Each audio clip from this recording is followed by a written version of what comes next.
You're listening to Real Restaurant Radio, the show that inspires up-and-coming restaurant and bar owners, along with current operators, to pursue their passion in the restaurant business. I am your host, Kostas, Lazanas, and I'm joined, as always, with my good friend, Carrie Hodson.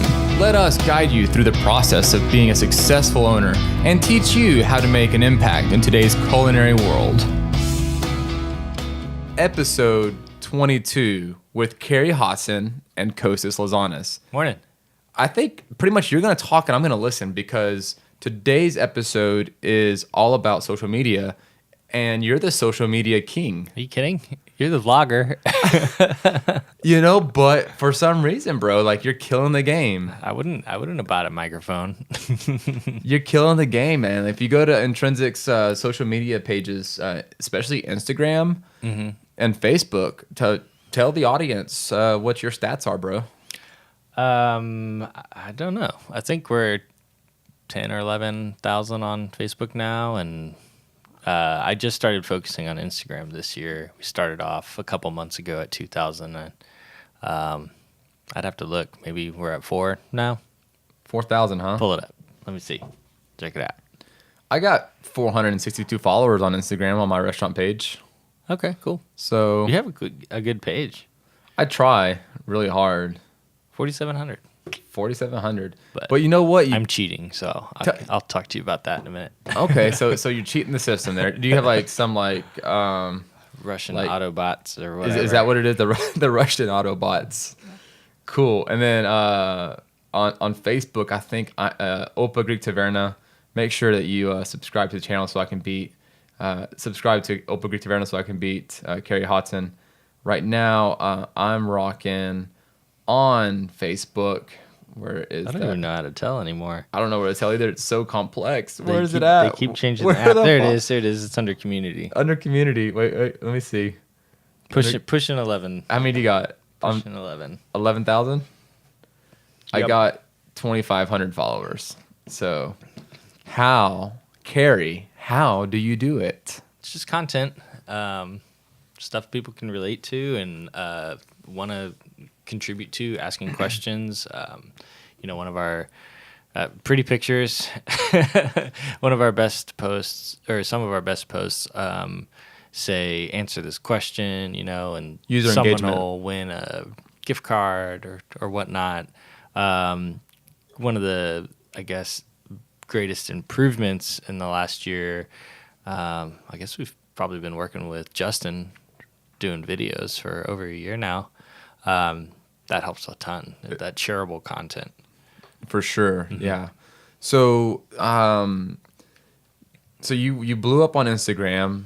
Tell me about. I wouldn't say blown up. I would like to. So there's Instagram. There's personal Instagrams where people are just using it to share stuff with their friends, and then there's what they call influencers, and they have 50, 80,000 followers, like some that I follow, Tim versus Food, or Blondes Who Eat, those type of folks. And I'm not quite sure how it works. I think there's some kickbacks from some of the advertising they do for people. Sure, they'll charge per post. Mm-hmm, I do know like that. If you're Kim Kardashian, you get paid $5,000 or $10,000 for a post that you make. To talk about McDonald's take a picture. Nuggets. If you take a picture of a Red Bull can, Red Bull would pay Kim Kardashian to post that picture of a Red Bull can. I don't, $20,000, $30,000, $40,000 is crazy how much an influencer can make. Well, because that's the new advertising medium. Right. And a lot of people don't know that. A lot of corporations are doing it first because you and I can't afford that. So trying to create that buzz for yourself can be difficult. And I guess gathering content can be equally difficult because if you don't have the right equipment, we both have a decent camera. I just upgraded to a new cell phone.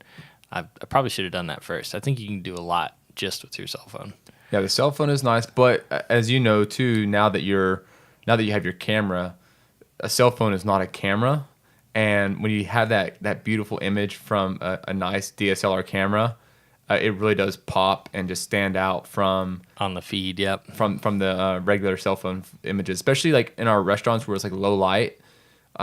Your high end camera can produce better images in low lights. Yeah, much bigger sensor. You can't fake that. So that's one thing that I would recommend as restaurant owners is go out and buy yourself a camera. And I hate to say it, but I know you didn't get into this in this business line of work to be a photographer. But I just wanted to cook, It's like I just wanted to cook, but right. You can't cook. Cooking is not gonna make you successful in the restaurant business. Like anybody can cook. My grandmother can cook. It's all the things that are not cooking that are gonna separate you from other restaurant owners, because everybody's cooking. How you manage your business, how you promote your business. Right. Exactly. And having just a really nice camera in your office and snapping photos as much as you can and uploading regularly. I think consistent quality content is the name of the game when it comes to social media. Yeah, set a standard. A lot of people would recommend having a format, where you kind of always have a similar, either if it's on Instagram, like the same filter. So when someone clicks on your page, they look at your wall and it seems they can really identify consistent, and they can identify your brand that way. I'm a little looser. I guess just we're multifaceted. We're doing events outside. We're doing caterings. We're about beer. We're about food. But you're always using the same fonts. Music. You're using. I can always tell like, hey, that's an intrinsic post. That's true. We try to use, same fonts, colors. So you talked about cheating, and I don't know if cheating is the right word, but I'm a big fan of Gary V. Gaynor Vaynerchuk. He's actually a social media influencer, motivational speaker. But he was saying that like right now, Facebook and Instagram are so cheap to purchase advertising on. Mm-hmm. And I know that I've swiped my credit card before for a Facebook post to boost it. And how much a year do you think you spend? You know what? I haven't been spending as much this year as I have in years past. Mm-hmm. But I could say that I don't probably spend a lot. I probably spend less than you do, but I probably spend $200 or $300 a year. Oh, okay. So not very much. I'm at about $1,000 a year. $1,000 a year. Mm-hmm. On Facebook. And the thing is you have a lot more followers than I do, and I think you can boost your following page. But the thing is with my we're boosting more events and posts than we would just getting likes. Right. See, I haven't done I've done maybe one or two, like, hey, we're intrinsic, like our page. The best way to grow a Facebook page is to go to one of your successful posts, which I haven't done this week. But, where you click on likes, how many likes you had, and it'll pop up with everybody who's a friend who liked that post, and it'll say next to it whether or not they like your page, and it'll give you an option to invite them to like your page, and it's totally free to do. And they've already seen your content. It's like they've already been your customer, right? And so it's easier to retain that. Everybody always says it's 10 times cheaper to retain a customer than to get a new one. So, once a week or so, go through your posts, every post, whether it had 3 likes or 100 likes. Click on not the like button, but above that where it says, there's all the emojis. Click on that, the page will pop up, and everybody that doesn't like your page, go ahead and click and invite them. And that's really been helpful. That's a really good advice. I like that. That's really insightful. We've done so many things with Facebook and especially Facebook primarily, just creating events and even within the Facebook app or website, different communities around in your area will have pages, and you can like share your post to like those community pages. Yep. How many groups are you in? I'm in about 10 or 12 groups. Okay. I'm in a lot of the craft beer groups, mm-hmm. Some of the Dallas restaurant groups. You have to be careful. They all have kind of their own personality. Each group and regulations and stuff like that. Will push away, strictly say no advertising. So like North Texas Barbecue Addicts, huge group on Facebook. I never push anything that we're doing unless it's an event maybe that they would like to, for charity, that they'd like to know about or something. But I don't think I've even done that. But that's probably about the threshold that I would be comfortable doing. Sometimes you don't want to be like that salesman. Usually you don't want to come across as someone in the group will pick up on something cool we're doing, and they'll post it for you. And that's the best type of advertising when it comes from a different direction. It's more genuine. Or someone will ask a question about, do I smoke my brisket with the fat side up or fat side down? And that's like... It's fat side down, right? Some people say, I guess. I mean, that's Aussie style. I have a more complicated answer because that's who I am, I guess. But typically, fat side up.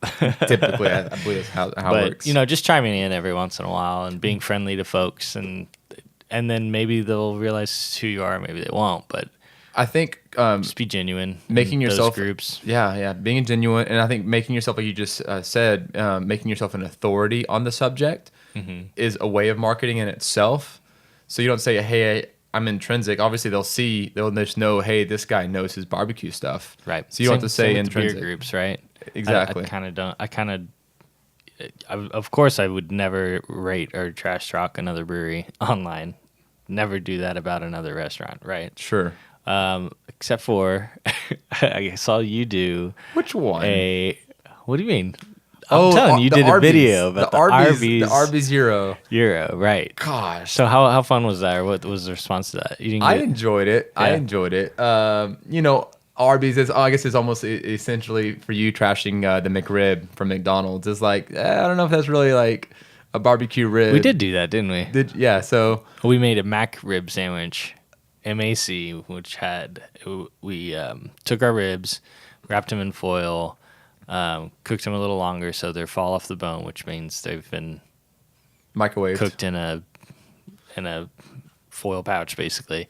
Pulled all the bones out, cut them in sections of 3, put them on a bun with a scoop of mac and cheese. There you go. There you go. The mac rib. I love it. But you didn't get in any sort of... No, Arby's did not reach out to me and be like, "Hey, why are you trashing our Euros?" I just thought that was so fun because, Rowlette's a really small... Slander, or is that honest feedback? It was just an honest review. See, that's the thing. It's like, you're allowed to review something, right? I think so. Freedom of speech, right? I mean, we have all these apps, right? Sure. Even with breweries, and I don't try to go overboard with it, but as long as you're not hurting their reputation on a lie or on a, yeah. But I'll say it's not the best. Yeah, not the best. You paid for it. Exactly. Yeah, exactly. You're allowed to have your opinion. How was that, by the way? The Euro sandwich? Was it as bad as you portrayed it to be? So you weren't that mean, really. You were just like, yeah. So I had to be honest. The meat itself was pretty good. Are they still doing it? They do it every now and then. I think they have it actually for special right now. But I'm not sure if Arby's is really killing the game right now. It's all like Chick-fil-A and Cane's right now. I don't know. Last year? Oh well, I don't know.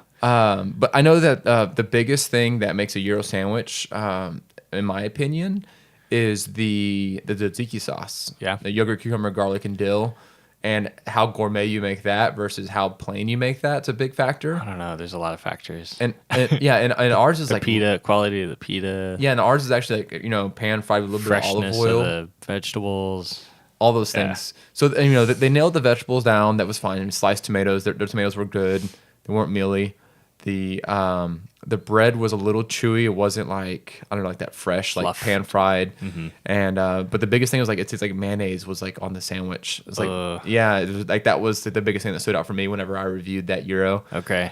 But yeah, you'd think they could get a sauce down, but maybe tzatziki isn't shelf stable enough for. And we're making it from scratch, chopping up you just can't replace that with a canned product. Well, you know how all those fast food places work. They're bags of food that they put in hot water.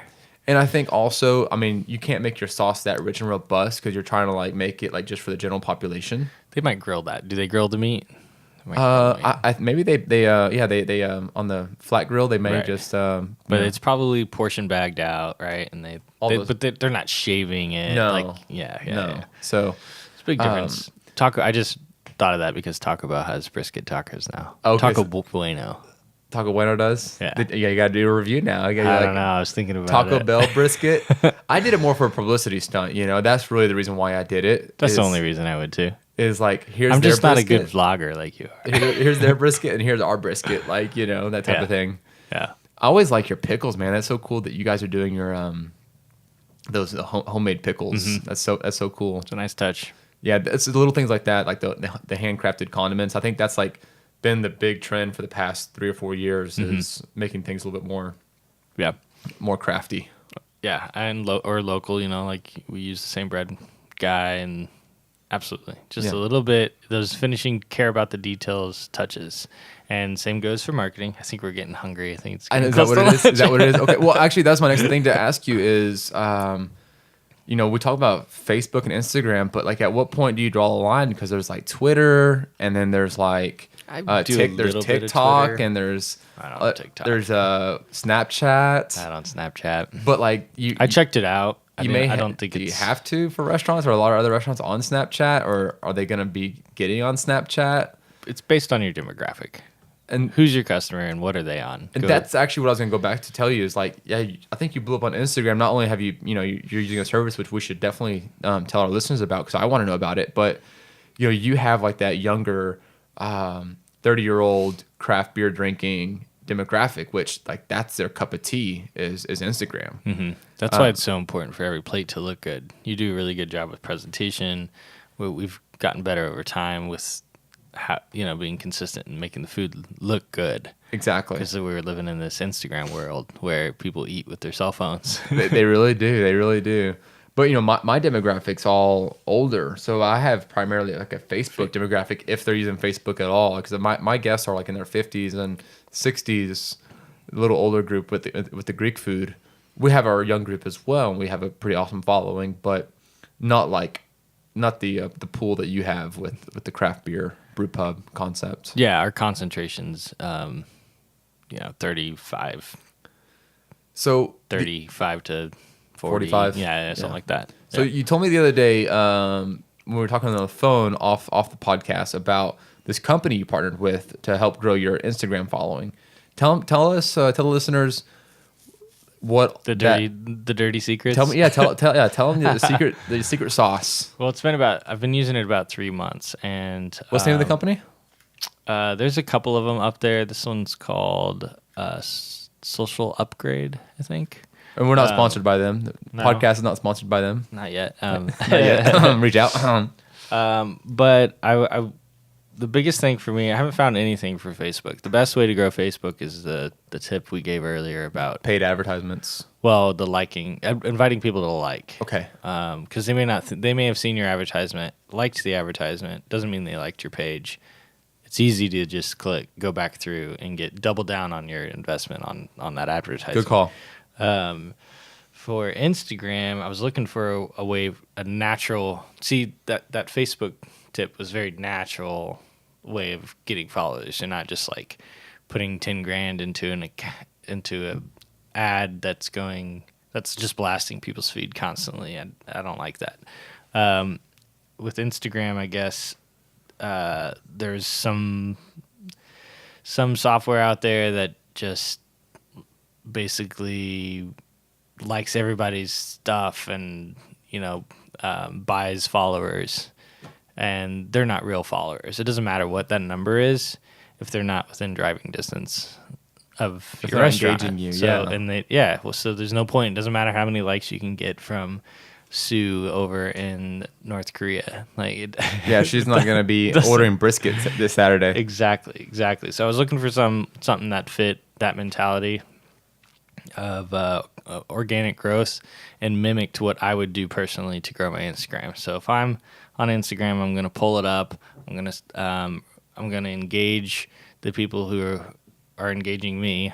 Like if they follow me, I might follow them back, or like their posts, or I might go to a competitor's Instagram and look at the people who are following them and follow them, and they might follow me back. And then later you don't want your like follow ratio to be, you don't want to be following more people than are following you typically on Instagram. So if you're following like 10 million people and you have like 1,000 followers, someone's going to go to see your page and look at that ratio and feel like you're disingenuine. Sure. I don't know. It's this weird I get Instagram mentality. But I heard recently the news break was that that they're going to not show likes anymore. What's the new Instagram policy? Oh, really? I haven't heard that. We'll look it up. But anyway, continue. I'm sorry. Huh. That's weird. Why? we'll talk about it. But It's all about that I know, social right? high and feeling good about yourself. I know you're taking away the endorphins. Yeah. So this company that you reached out to likes people for you. So they basically do what I would do naturally, which is you can list, I think, up to 10 other Competitors. other competitors or similar Instagrams, and then you can list, and you can update them and change them as you go. I think up to 10 hashtags, because hashtags are actually relatively important on Instagram. People follow hashtags. Right. I don't think people on Facebook really get that. No. People aren't following hashtags on Facebook. So what I used to do is I'd make a post. Well, I guess I made a post on Instagram and put in my hashtags. You can save your hashtags on like a document on your phone, so you can copy paste. People don't care how many hashtags you have on Facebook, but if you share that post directly from Facebook or from Instagram to Facebook, people will make fun of you for so many hashtags on your Facebook. It's so it's funny. really how that funny. Works. Yeah. So I maximize my hashtags, by the way, which is 30. So yeah, I try to hit. I do 29 because if I do 31, it erases everything. really. You can only do 30 hashtags. I know. Okay. And I tried to Can't think of that many hashtags. I know, right? Yeah, sometimes I have to think deep. Does it go to your Facebook? I normally post separately from Facebook I think that's because smart. I do a separate like. It's so convenient just to click Facebook. Yeah. Also send to Facebook when you're But for making me, an though, like- Instagram post, but it's not that much harder to copy paste your text, Well, edit it a little bit. Sure. Go to open your Facebook account and post your. Well, I photo. even will just write a different like text. Like I might write something differently for like the Facebook audience than I would for an Instagram audience, like a different feel to the That's true. to the post. Yeah. But anyway, and I actually I have a few of those saved, like set up hashtags, but for each picture I try to use different hashtags just so I'm trying to hit different audiences. Right. And I'm on that whole like influencer, like I'm trying to be like an influencer. Mm-hmm. That's the concept. So I'm trying to like maximize my following because I've already reached out to some companies and like, oh, how many followers do you have? Because when you're trying to get a deal with companies, just like this podcast, like, well, how many listeners do you have? If someone wants to sponsor this podcast, they're gonna want to see Right. like how many people are gonna be listening to my advertisement if we pay you money. Right. Well, I guess that's different. It's a little different concept for a person than it would be for. No one's gonna pay my business to be an influencer. But they would though, like, and so none of my followers want to see me eating Chick-fil-A. Well, let me take that back because I think you're misunderstanding that, Carrie. Because I think like you could definitely have like a knife sponsor. You can have That's true. If it's a related if product, it's hops, maybe a hop manufacturer. it's possible. If you had that influence, you I can didn't say think like, about hey, that. Intrinsic Brewing Company only uses Oiler smokers, or whatever that is. Yeah, so that's kind of a cool thing. Maybe someday, once we get into the 10,000s. Okay, so basically, what we're trying to tell you is I just don't know if businesses have the potential to get as high a following as an influencer. I agree because it's not personable because it's just like a faceless business. It's not like Right. a human that you can connect with on the human level. Right. Or there's that extra, even though like I'm a human and That owns the that is talking about very human stuff, like not products, food and drinks and experiences and music and whatever, art. It's, if you just took intrinsic out of it, if you didn't know, maybe you would, I guess maybe it's the phrasing, but if you just scrolled through the photos, it just looks like I really like drinking.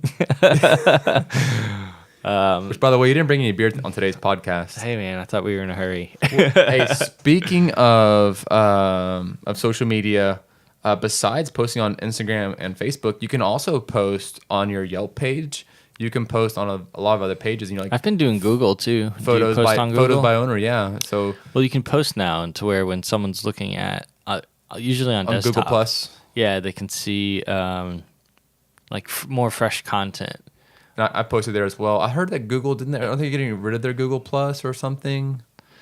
I'm using Google Business. Google so Business. Okay. It's just when they see your location and call and directions and whatever, there's a little section underneath to the right that shows recent posts, and they're only up for like 45 days. Okay. But it's always good to kind of have fresh stuff there. Yeah, I posted tons of think pictures to Yelp. It helps you be stuff like first that. on the Google search list. It's all about those algorithms, right? Yeah, I have a little category on my phone actually of just social media Okay. stuff, so all my buttons are right there and organized. And I'm gonna have to get one of those. like just kind of go down the line. I'm gonna give you one of those. I'm gonna give you my phone so you can Organize it? it for me. All right, so we're gonna play a game. Carrie told me before we started the podcast. For every episode, we're gonna open up our phones this day forward, and we're gonna read a review, the good, the bad, the ugly. Okay, what platform are we using? Let's use Yelp today, because Yelp is the most. Mean. Yeah, I was gonna say the most We're radical.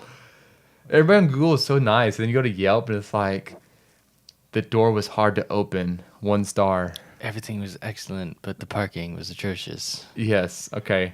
So the newest one. So this is off the cuff. We're not even going to filter this out. If it's a 1-star review, Yelp you guys business. are gonna hear it. Okay. So I'm gonna go to my activity I'm not section. signed in. Oh. I hit Yelp Okay. so much. I talked about being organized. That All right. I'm going to my Yelp Biz button Okay. here. All right. So I've got here comes a review from top one. This is the first one I got. It's from Udell P, and she gave us a 5-star review. Look at you. Food was great. Our server Summer was amazing. She brought us those tasty lamb sliders. You guys should have seen these. You guys should have these on the menu at all time. But to top it off, when it came to paying the bill, she let the man pay. Defi coming back. # mythos. She let the man pay. Okay. Sometimes the reviews aren't about what you did, but good job on the service and the food, right? Yeah, so Summer rocked out, and I guess the lamb sliders that we did, that was part of our big Greek Easter celebration. We actually roasted the whole lamb on the spit. It made some like really fun Greek fusion dish with sliders. Yeah, it's three sliders, right? 3 sliders with 2 Yeah. sides. Yeah, Wow, so you that can- was really You fun. can share that. Exactly. Cool. All right. All right, let's see what you got. Let's see. All right, you're up, Gary. Kevin W. 5 days ago. What's how many stars you got? 5. 5 stars. Okay. Lucky. Brisket straight off the smoker, fresh sides, chicharrones, and I think they mean plenty. 20 plus fresh beers on tap. What's not to love? Well worth the wait. And I'm only sad that it took me this long to try this place. We'll definitely be back for more barbecue beers and music. I think I found a new home away from home. Yes. You have no idea. We're both smiling. If you were in this room right now with us, you would see that we're smiling from ear to ear. That's some photos. See, it's important that you're plating. Nice. That's Yeah, so perfect that's plating. like nothing makes a restaurant owner happier than reading like a nice 5-star review. And then nothing makes us like sadder or more upset than reading a 1-star review. It's like, gosh, how did we fail this customer? It's so sad. All right, so we're gonna play this game. If you don't like the game, let us know. But I think it's kind of fun to read these reviews on air with you guys. The good, the bad, the ugly. Maybe not the really long ones. Yeah, just how to handle those reviews. Maybe it'll get us better at responding. Yeah, to spark them. some conversation, and we can talk maybe about what we can do to fix those reviews and maybe help give you guys some guidance. But Sure. that's another podcast, man. That's 30 minutes has come and gone. Yeah. So if you have a restaurant, you should probably have a Facebook account. So get one of those. Oh yeah, There's restaurants before that you don't. open. There's restaurants that don't have a Yeah. Facebook account. They don't believe. There's restaurants out there, guys. You won't believe it, that don't believe in social media. There's restaurants out there that aren't on Google, and so you don't. I don't know how to find them or get to them. I don't know. Get directions to them. That's Yeah. crazy. Yeah. Different. We're both in our 30s, and I think if you're like a 65, 70-year-old restaurant owner, Yeah. you're just in you just don't get it. Get your, Grandson 18-year-old out. nephew to Yeah. help you out if you need it. That's crazy. So one last thing I was gonna say about that is I really have, because it does take work and effort, and like you said, you've hired that company. In past, I've tried to have like my staff do it, but the thing is, you're gonna have like these, I call them the bloodsuckers. These companies are gonna be like, oh, I can be your social media manager. For $750 I just a month. I don't I'll make 4 posts a week. I don't get it, because they're not in the trenches with you. they're not there where the content is. They can't get those photos. They can't do those live videos. They can't do. Yeah, I don't know, because what are you gonna do? Like yourself. Email them the photos, or they have to like take a stock photo, which looks very ingenuine. I mean, in the future, it's going to end up being part of the responsibility of the restaurant manager or the GM. I think to do some of that. It's going to get added to their list. Somebody's got to do it, and I think somebody in house has got to do it. Mm-hmm. So anybody who's telling you that they're going to do it for you, unlike what you have here, I think that's not actually creating the content. That's just expanding the platform for you. That just so what you're doing is different. Things for you, and but people who are going to manage your account, yeah, that basically what they're going to do, and I'll just tell you the secret. It doesn't create any content for me. And they're not going to do it either. All they're going to do is ship it off to somebody in India. Right. And they're going to do it all for you from India. And these guys are going to take stock your money. Photos that you've seen on other people's sites. And yeah, I don't like that. Yeah. So that's just our opinion. Obviously, you're going to do whatever you want to do. So, take it or leave it. But that's social media in a nutshell. And do you have any other final closeouts for the customers? Be nice. Be nice, not customers, listeners. Sorry, restaurant. We're going to the restaurant after this, and there'll be customers there. Guests. I try to call them guests as much as I can. Oh, that's a good call. Yeah. So, on that note, we do have an Instagram account, Real Restaurant Radio. Look that up. We're on Instagram, Facebook. Follow us on our restaurant social media accounts, and I'll leave all those if you're listening to this on you're in charge of that, right? Yeah, I'll put all that in the show notes and all the things. But anyway, it's Intrinsic Smokehouse. I mean, if you go to Real Restaurant Radio, we're all over that website. So just go to our website, check it out. We put a lot of energy, effort, and passion into our website that we launched for the podcast, and you can find out both of our restaurant websites and social media following through that website. Sounds good. Awesome, guys. You all have a wonderful week, and we will see y'all next week in another episode of Real Restaurant Radio. Cheers. Cheers.